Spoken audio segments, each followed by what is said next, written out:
Bonjour et bienvenue à la Wrestling School. Le nom a changé mais le concept reste le même que l'histoire d'une superstar. Sauf que cette fois je ne vais pas présenter un catcheur mais une grande famille de catcheurs. Et cette famille vous la connaissez tous. C'est la famille Hart avec les grands-parents Stu et Helen Hart. Stu le légendaire catcheur, promoteur et entraîneur de catch. Et ensemble, ils ont fait 12 enfants. Il y a le premier, Smith, né en 1949, catcheur, et lui-même a 5 enfants, Michael, Toby, Satyana, Matthews et Chad. Le deuxième, né en 51, il s'appelle Bruce et lui aussi catcheur. Le troisième s'appelle Kate, il est né en 52, il est catcheur et pompier. Il y a ensuite Wayne, né en 53, qui est lui arbitre de catch. Ensuite, nous avons Dean, qui est né en 54 et qui est décédé en 90, qui est lui catcheur et arbitre de catch. Ensuite, il y a Ellie, née en 1955, mariée au célèbre Jim Neidhart. Ensemble, ils ont eu 3 enfants, Jennifer, Kristen et Natalie, plus connue sous le nom de Natalia. Ensuite, il y a Georgia, née en 56. Elle a eu 4 enfants, Matt, Annie, Angela et Ted. Ted, plus connu sous le nom de Teddy Hart. Ensuite, le membre le plus connu, Brett, né en 57, catcheur, est marié à Julie Smadu. Ensemble, ils ont eu 4 enfants, Jeanne-Michel, Dallas, Alexandra et Blade Colton. Ensuite, il y a Allison, né en 59, marié au catcheur canadien Ben Bassarab, et ensemble, je vais jamais y arriver. Ensemble, ils ont eu 2 enfants, Lindsay et Brooke. Ensuite, il y a Ross, né en 61, qui est lui promoteur de catch et catcheur occasionnel.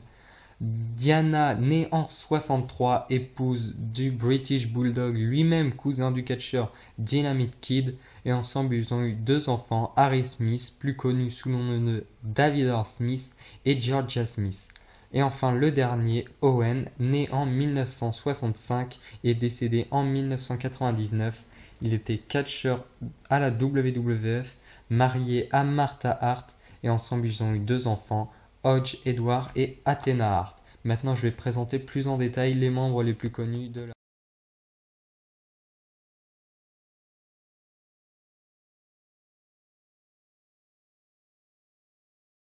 Stuart, cette icône du catch, a vécu ce qu'on pourrait appeler le rêve américain, car au départ, il vivait dans une tente et fouillait les poubelles pour se nourrir.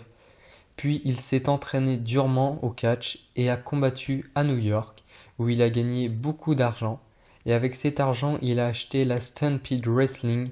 La fédération était diffusée à la télé et a même très bien marché. C'était la fédération leader au Canada. Et la Stampede Wrestling a fait découvrir de grands talents comme Jake the Snake Roberts, Junkyard Dog, Dynamite Kid, Davey Boy Smith et beaucoup d'autres. Mais malgré la popularité de la fédération, la famille Hart perdait de l'argent. Donc en 1984, Stu vend la Stampede Wrestling à Vince, qui a pris les meilleurs talents, Bret Hart, British Bulldog, Dynamite Kid, Jim Neidhart et bien d'autres, pour les prendre à la WWF. La fédération sera reprise par Bruce et Ross Hart en avril 1999.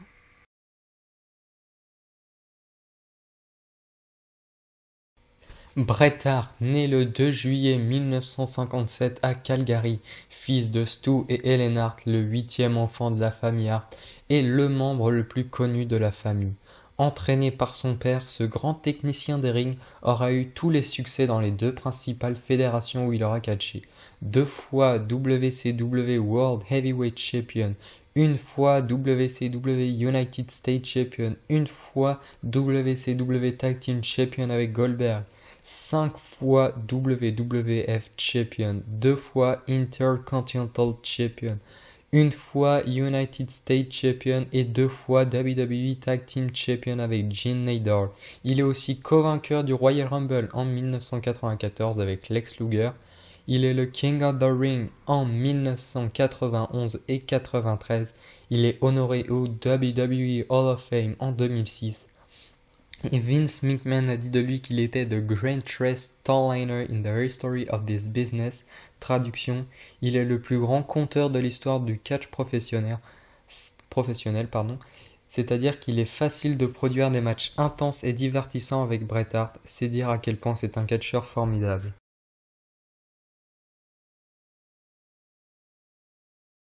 Owen Hart, le petit dernier de la famille, est aussi l'un des plus doués. Celui qu'on appelle The King of Heart a commencé en remplaçant un catcheur à la Stampede Wrestling. C'est là qu'on a vu pour la première fois l'énorme talent qu'avait cet homme. Quand il fut signé pour la première fois à la WWF, il s'appelait Blood Blazer et il était masqué. Malheureusement pour lui, le personnage n'a pas plu à Vince McMahon. Et il est donc parti assez rapidement et a lutté à la WCW. Quelques mois plus tard, la WWF le re-signe et cette fois il fera équipe avec son beau-frère Jim Neidhart jusqu'à ce que celui-ci quitte la WWF. Suite à une blessure, il revient au Survivor Series 1993 avec ses frères Brett, Bruce et Keith pour affronter la team de Shawn Michaels. Après s'être fait éliminer, il rejette la faute sur son frère Brett et c'est là que commence leur feud qui donnera lieu à des matchs historiques comme à WrestleMania 10. Après quelques grandes rivalités, il commence une rivalité contre le Godfather qui aurait dû donner lieu à un match au pay-per-view Over the Edge.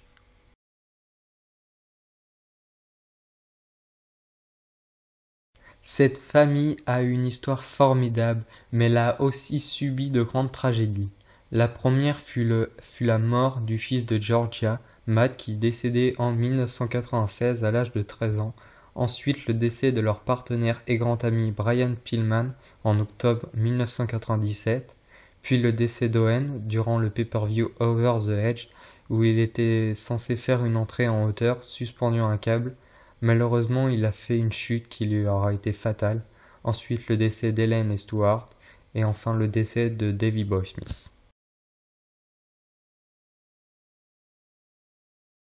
Et pour finir, la dernière génération, David R. Smith, le fils du British Bulldog, Natalia, la fille de Jim Neidhart, et Tyson Kidd, le protégé de Bret Hart, sont les derniers membres de la famille Hart encore en activité. C'était l'histoire de la famille Hart, j'espère que ça vous a plu.